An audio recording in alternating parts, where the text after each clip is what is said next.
Esto es una videolectura, la pueden dejar de fondo mientras realizan otras actividades. Esto es El libro de las especies, un relato original, episodio 6, La casa del mago. Hoy vamos a conocer el hogar de Malkyr Malgon, nuestro detective de lo paranormal. Su habitación estaba en el segundo piso y tenía la alarma puesta a las 6, pero sin falta era despertado media hora antes por los granidos del cuervo posado en la mesa de noche. ¡Sí era el pico, Smot! Le tiró un cojín y esta atravesó al pájaro que ni se inmutó. Uno creería que ya era bastante alucinar con un mago peliazul, pero resulta que su alucinación tenía mascotas. Smooth el cuervo y Mirrors el gato. Gracias a ellos Malkyr siempre se sentía acompañado, pese a que vivía solo desde los 19 años. Para muchos seguir una rutina es un decir, pocos se fijan en las pequeñas variables. Para Malkyr era la base de su cordura. Levantarse a la misma hora y del mismo lado de la cama, estirarse, dar 14 pasos hacia el cuarto del baño, lavarse la cara y cepillarse el cabello que siempre parecía lleno de nudos. Bajar a prepararse el desayuno. Los jueves tocaban tostadas y cada 2 jueves alternaba entre acompañarlas con jalea o con huevos revueltos. La cocina era espaciosa, pero solo tenía vajilla para 5 personas y usaba siempre el mismo juego de plato, taza y cubierto. Cubrió 4 rebanadas de pan con mantequilla y las puso a tostar bajo la atenta mirada de Mirrors. Podría haberle dicho que se bajara de la mesa, pero en realidad no estaba sobre la mesa. Aredia está afuera, dijo Alman, apartando su atención de la sartén. ¿Qué dices? En efecto, su asistente estaba dando vueltas frente a la cerca por alguna razón, como que quería y no quería entrar. Debí verla de soslayo. Era su explicación cuando Alman destacaba algo que no recordaba haber visto. Abrió la ventana. ¡Ey, Aredia! ¡Ah! Se escondió pero salió enseguida. ¡Perdón! ¡Buenos días! ¿Qué estás haciendo? ¿No te he llamado en 2 días? No, sí, yo nomás. Es que pasé por aquí y... Bueno... ¿Y bueno qué? Le llegó un olor. ¡Los huevos! ¡Solo entra! Consiguió rescatar su desayuno, colocó los huevos y las tostadas en su plato y lo cubrió con una toalla de papel para que no se enfriase, en lo que iba a abrir la puerta principal. ¿Pasa? ¿Está todo en orden? Sí, señor. ¿Estabas preocupada por mí? No. Entonces, ¿a qué viniste? No quiero parecer grosero, pero prefiero que las visitas se anuncien. Lo sé, sí, es que me da mucha pena, exclamó. El otro día vi su estudio y me quedé como... Hice un gesto indescriptible. ¿Tiene tantos libros? Y es como antiguo, con chimenea y todo. Se puso colorada. ¿Puedo verlo de nuevo? ¿Me deja? A ver, quieta. ¿Mi estudio? ¿Te apareces en invitación para ver mi estudio? Es que está muy bonito, dijo, bajito, como chiquita regañada. ¿Me creerías que ya le empiezo a ver lo adorable? Dijo Alman. Dios mío, ¿ya desayunaste? ¿Antes de venir? Pues yo no. Anda, ya te gusto, luego te veo. ¿Sí puedo entrar al estudio? Eso dije. ¡Gracias! Le di un abrazo y eché a correr para allá. ¡Es el mejor, señor Malcolm! Un poco perplejo, Malkyr trató de volver a su rutina. La aparición de Aredia le había dejado desfasado. Tomó su desayuno 3 minutos y medio tarde y se le hacía raro estar comiendo en la mesa grande del comedor solo, sabiendo que otra persona real se hallaba en la casa. Bueno, va a ser uno de esos días. Tomó una tostada y se levantó. Alma se le había adelantado. Observaba a Aredia desde un sillón, con Mirrors en el regazo y Smooth posado arriba. En la larga lista de asistentes de Malkyr solo había mostrado interés en las que poseyeran ciertos atributos, y un sano amor por el conocimiento era el principal. No sé ni por dónde empezar, algunos se ven muy antiguos, debieron costarle una fortuna. En realidad no son míos, confesó, tomando asiento. Tampoco la casa. Aquí vivía un profesor llamado Theodore Malthus, experto en mitología nórdica. Nos acogió a mi madre y a mí cuando era niño. Me hubiera encantado crecer en un lugar así. Son memorias que atesoro. Sonrió, casi podía verse a los 5 años tratando de alcanzar los gruesos y coloridos diccionarios del estante del fondo. ¿Y ese profesor? Aún vive, se mudó a Noruega. En su última carta me contó que adoptó un par de huérfanas. Adquirió una pose de catedrático para decir: a veces, Aredia, un hombre pasa la mitad de su vida acumulando sabiduría para pasar la otra mitad brindándola a quienes no tienen nada. Eso es muy profundo. ¿Cómo que lo aprendió de mí? Dijo Alman. Por suerte Aredia no vio la cara que le puso al sillón vacío. Un libro de tapa dura había llamado su atención. Lo abrió para darle un vistazo y Malkyr aprovechó para dejar su mente vagar. Su memoria comenzaba a los 2 años de edad, bastante antes que en una persona normal. A cortísima edad fue consciente del mundo en que le rodeaba y como ni su madre ni él tenían un lugar allí. Ella era demasiado joven, 14 años, él era demasiado extraño, había nacido prematuro y los médicos le diagnosticaron un severo retraso. Lo cierto es que en sus primeros 2 años de vida fue poco más que un bulto apático en brazos de su madre. Como si todo lo que podía dar su cuerpecito se hubiera usado para alimentar una mente aún en desarrollo y convertir así su cerebro en una máquina perfecta de recordar. En esa época vivían en un albergue. Su madre vendía chucherías en las calles para subsistir y Malkyr, encaramado en su espalda como un monito a cubierto, observaba, oía y olía y sentía con una intensidad desmesurada. Tenía el don de recordar, pero no tenía los conocimientos o nociones para hacer algo con esos recuerdos aparte de acumularlos. Su madre se había alegrado muchísimo al ver que de pronto estaba más despierto, más alerta. Creyó que Dios había respondido a sus ruegos. Pero luego comenzaron los dolores de cabeza, las crisis de llanto, las fiebres elevadas, y una tarde, mientras observaba sin interés una de las tantas peleas por cualquier motivo en el albergue, su niño gimoteó como no lo había hecho nunca, de manera agónica, y le salió sangre de la nariz. El intermedio de esa historia Matthew lo sabía porque se lo habían contado, había perdido el sentido, y su pobre madre se había puesto a gritar. Sobre todo porque alguna mujer despiadada llevaba días atormentándola, diciéndole que esas fiebres era porque le iba a dar un derrame, y ella no tenía para llevarlo al hospital a pagar pruebas. Alguien llamó a una ambulancia y lo llevaron a una clínica, donde le dieron calmantes a ella y lo pusieron en cuidados intensivos a él. Afortunadamente no tenía un derrame, solo había colapsado por un exceso de recuerdos. Claro que ni él ni nadie sabían de semejante problema, pero los médicos sí notaron que tenía el cerebro inflamado y pudieron atenderle de eso. Su madre quería sacarle de allí cuanto antes, tenerle en sus brazos y llevarlo a un lugar donde pudieran estar en paz, pero sus escasos ahorros no cubrían ni la mitad de los gastos médicos, y si no pagaba pronto se iban a dar cuenta de lo mal que estaba, iban a llamar a servicios infantiles, se iban a llevar a su bebé. Fue entonces cuando, como un ángel de misericordia en silla de ruedas, el profesor Malthus apareció en sus vidas. Estaba allí para hacerse un chequeo.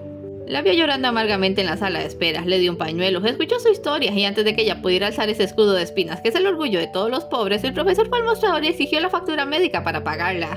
Tú límpiate esas lágrimas y ve por tu niño, le dijo, según ella con la más dulce de las sonrisas. Vendrán conmigo.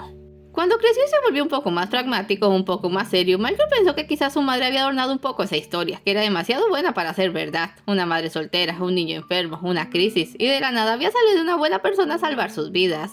Cuando se lo comentó, ella le dio la lección más importante de toda su vida. Las buenas personas siempre salen de la nada, porque ellas mismas no saben lo buenas que pueden ser hasta que Dios pone ante sus ojos las circunstancias para hacerlo.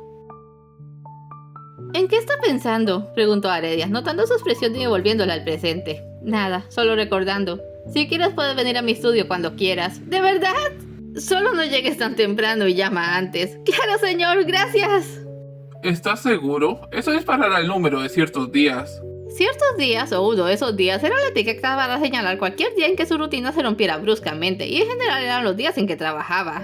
Cuando estaba en algún caso y tenía que entrar y salir, comer a deshoras, recibir visitantes o revolver entre sus cosas. Usualmente era menos de un par de decenas al año desde que comenzara su trabajo de investigador, pero no creía que Aredia entrando a leer en su estudio constituyera una variable pesada. ¿Te gustaría conocer el resto de la casa?, le preguntó, ignorando a Allman. ¡Claro! Con el tiempo había aprendido a controlar lo que él llamaba su tren de memoria. Algunos tenían un palacio, él tenía un tren, le gustaban los trenes. En el suyo los recuerdos se separaban en vagones y compartimientos, y él, cual inspector maquinista, podía recorrerlo desde la locomotora, lo más inmediato al último vagón, su primer año. De ese modo era capaz de recordar en frío, observando y analizando detenidamente los detalles, al grado que le hacía falta un cierto estímulo exterior para rememorar las imágenes en compañía de las emociones que la realzaban. Aredia le dio la oportunidad de volver a sentir las emociones en uno de los recuerdos más antiguos, el momento en que fue consciente, aunque solo tenía 2 años, que habían llegado a un buen lugar y su madre y él iban a estar a salvo. En ese entonces el profesor vivía solo, se había retirado relativamente joven, a los 40 años, tras quedar inválido en un accidente de tránsito. Recibió una buena pensión e incluso sacaba dinero corrigiendo tesis, dando tutorías a estudiantes y asesorías a sus colegas. Tenía una posición holgada y ahorraba porque albergaba desde niño el sueño de viajar a Noruega, la cuna de la mitología que tanto le apasionaba. Michael había sentido una enorme curiosidad por el profesor desde que lo viera por primera vez, cuando su madre le presentó fuera del hospital. Su cerebrito hacía conexiones y generaba ideas muy rápidamente, de manera que cada cosa nueva le exaltaba, y ver a un señor que se movía estando sentado era algo nuevo. A la larga, por culpa de las caricaturas, llegaría a pensar que Malthus era una especie de robot bondadoso. Iba sentado en su regazo mientras les mostraba la casa, el recibidor con su amplia escalera, la cual tenía un ingenioso sistema para sujetar la silla y llevarlo de un piso a otro. La cocina, el comedor, la sala de estar en que desde entonces no tenía televisor, sino una gran radio, la alacena llena de olores interesantes y el estudio con sus libros y su atmósfera de sabio ensueño. Pueden usar esta habitación, indicó a su madre. Necesita una buena limpieza. Me haré cargo de lo que sea que necesite. Me las arreglo bastante bien solo, pero sé que quería bien un toque femenino en esta casa. Una gente solía venir a limpiar una vez a la semana, suficiente para que toda la casa oliera a limón, pero no bastante como para que la casa pareciera un hogar. No estaban allí por caridad. Malthus era una buena persona, y las buenas personas merecen una retribución, sobre todo porque no suelen buscarla, de manera que el precio de su estadía sería darle compañía y atender los oficios domésticos que exigía aquella enorme casa. ¿Qué dices tú?, le preguntó el profesor. Michael sonrió y trató de cogerle las brillantes gafas. Le mostró a Aredia lugares que no había visto en ese primer recorrido, pero que conoció después. El sótano donde estaba el cuarto de lavado, y ahora se guardaban las viejas rampas que antes estaban por toda la casa para el paso de la silla de ruedas. Algunas habitaciones, porque aquella había sido la casa de la familia de Malthus por varias generaciones, y allí había vivido mucha gente. Lo mantenía todo limpio y ordenado. Él usaba la habitación que fuera del profesor, pero no le mostró esa porque no había ni hecho la cama. ¿Su padre ya no vive aquí?, preguntó Heredia con cautela. Daba la impresión de que esperaba descubrirle alguna pérdida. No, conoció a alguien hace unos años, mi padrastro. Se mudaron a California. Vienen de visita cada Navidad ya que hay nieve aquí. Genial. Por allí se va el desván. Le señaló una trampilla del cielo raso con una cuerdita. Es mi parte favorita, mi verdadero estudio. Jaló de la cuerda para bajar una escalera y subió primero. Heredia lo siguió. El ático casi podría haber sido otro cuarto. El techo era muy amplio. Tenía una de esas simpáticas ventanas circulares y a esa hora de la mañana la luz entraba a raudales, iluminando un escritorio, un baúl, gaveteros, un librero y un florero con un cactus de color azul. Otra vez Alban se les había adelantado y estaba sentado ante el escritorio como si fuera a recibirles. Me gusta venir aquí a reflexionar. Allí guardo los archivos de los casos. Tengo un teléfono y guardo las cartas en esa gaveta. Mis libros preferidos están allí y el baúl. Puros trastes. Es que yo quería tener un baúl porque, pues... ¿quién no quiere tener un baúl, rió Heredia? ¡Exacto! Tú sí lo entiendes. Su casa es hermosa. La tuya también está muy bien. Lo que alcancé a mirar. Bueno, es que es casi un casatamento. ¿Una qué?, preguntó desconcertado. Casatamento. Casa-departamento. Casa... Casatamento. Muy bueno, Heredia, muy bueno. Deberías pedirle que se mude contigo, dijo Alma, mirándole con sorna. Marjorie dejó escapar un resoplido. ¿Qué fue eso? ¿Qué? Nada. Se rascó la nariz. Alergia. Debería sacudir el polvo de aquí. ¿Regresamos al estudio?